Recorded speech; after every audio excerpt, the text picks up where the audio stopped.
The FEMA plans to imprison American citizens have generated a lot of interest around the country in locating the potential prison camps throughout the country. These may be facilities currently being used as prisons, such as those you saw earlier, or prisons that are being built supposedly in the name of the war on drugs, or facilities that have other uses but which could be quickly used to detain large numbers of people, such as this Amtrak facility in Beech Grove, Indiana. We're standing now in the main parking lot, which doesn't look too sinister. At this level, it is a very large parking lot, fenced on all sides by fence topped by barbed wire. It also has these electronically operated turnstiles.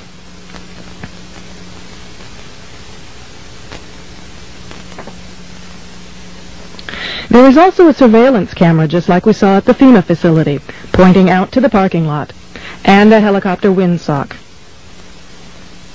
All of these apparent security measures are particularly unusual here, because this is a very low crime area, and this facility is nothing but an old train repair station with nothing in it worth stealing.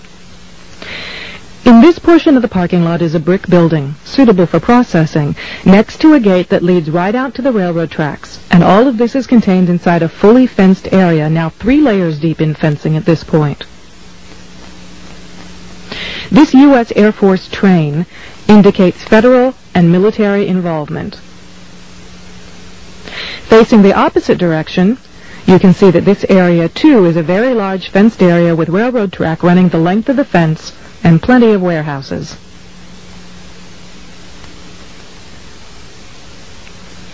This facility was supposed to have closed in June of 1993, yet instead several $1 million in federal funds have been spent on supposed renovations over the past 2 years. Helicopter windsocks and markers are evident throughout the property. This small building is the only way into a particular fenced area. Inside this building, we see more of the motion-activated detectors, electronic turnstiles, and prison bars.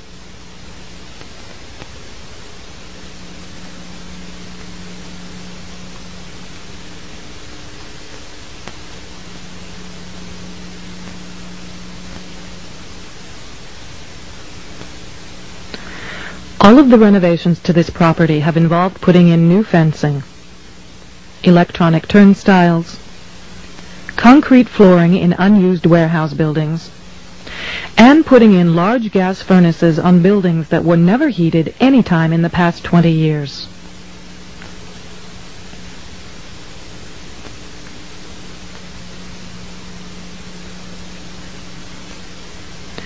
Outside this building is fencing and a cattle run section of fence, all topped by barbed wire, pointing inward, not to keep people out, but to keep people in.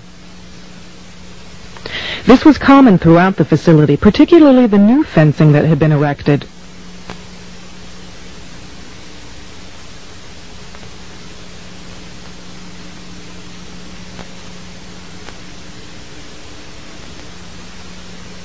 Inside the fenced area on the other side of the building, you'll see signs that say Red Zone, right up next to the railroad tracks that run the length of the fenced area.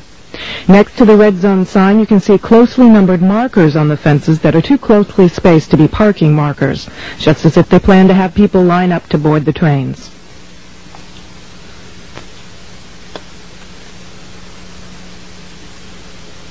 Here's a helicopter marker on the power lines outside the facility, indicating expected helicopter traffic, and again, another tall radio antenna.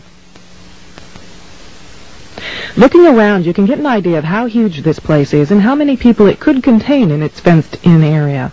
In yet another fenced area, we see a large warehouse building at the end, with the electronic turnstiles in front of it. The building is one that has a new concrete floor, and its doors and windows have all been blocked. Outside, there are new gas pipes.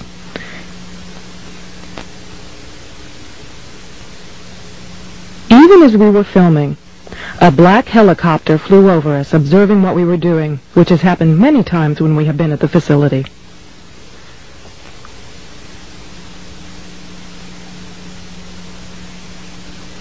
The gas lines and gas pipes at the facility run the length of the buildings.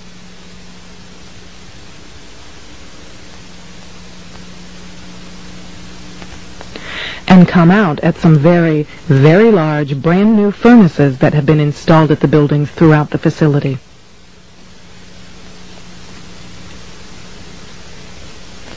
We found this crane, which has seen better days, but is plainly marked U.S. Army in the middle of the stockyard.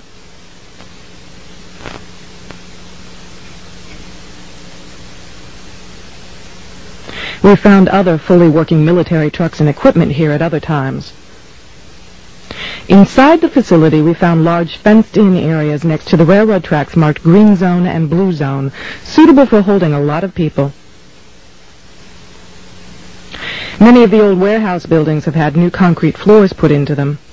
Unused sections of railroad track have been dug up and replaced, and from the supplies in the stockyards, it is obvious they will be doing even more construction and fencing.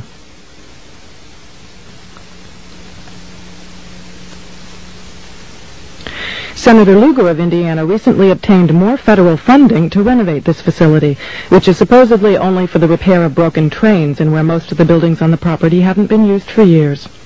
It certainly appears they are expecting more than just broken trains. This tower, overlooking the entire facility at one end of the facility along the railroad tracks, also has a radio antenna on it with a ladder up inside of it. It would make an excellent watchtower.